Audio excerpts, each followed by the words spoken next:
Hello everyone. तो आज हम एक रिव्यू करेंगे एक पॉलिसी का, जो अभी मेरे क्लाइंट से मैं बात कर रहा था। तो उनको कोई आदित्य बिरला के किसी एजेंट ने एक पॉलिसी दी, और बहुत ही इजी और बहुत ही सज्जन पॉलिसी है। आप भी सुनोगे तो आपको लगेगा क्या ही पॉलिसी है। 2.5 लाख रुपए देने हैं 12 साल तक, और जिस साल दोगे अगले साल से ही 1 लाख रुपए वापस आने लगेगा। तो तुम्हें वो बोलेंगे कि सर आपके से 1.5 लाख रुपए लग रहे हैं, एक साल 1 लाख आ रहा है वापस।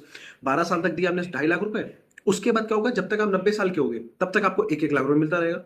और अगर 90 साल के बाद अगर गलती से बच गए तो मिलेंगे 35 लाख, और बीच में अगर डेथ हो गई आपकी तो आपको 25 लाख। बहुत ही प्यारी पॉलिसी, बहुत ही आसान पॉलिसी। बट अब ये खेल समझो कि इसका CAGR अगर तुम निकालोगे ना तो 4.5 से सिर्फ 5% है।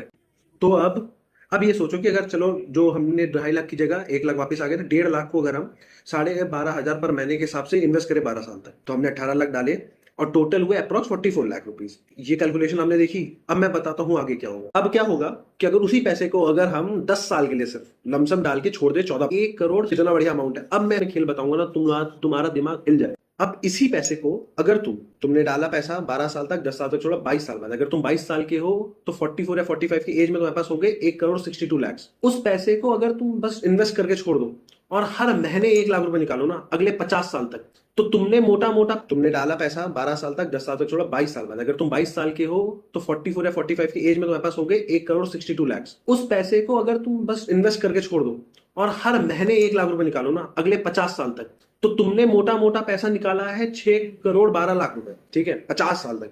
उसके बाद भी तुम्हारे पास 48 करोड़ रुपए बचे हैं।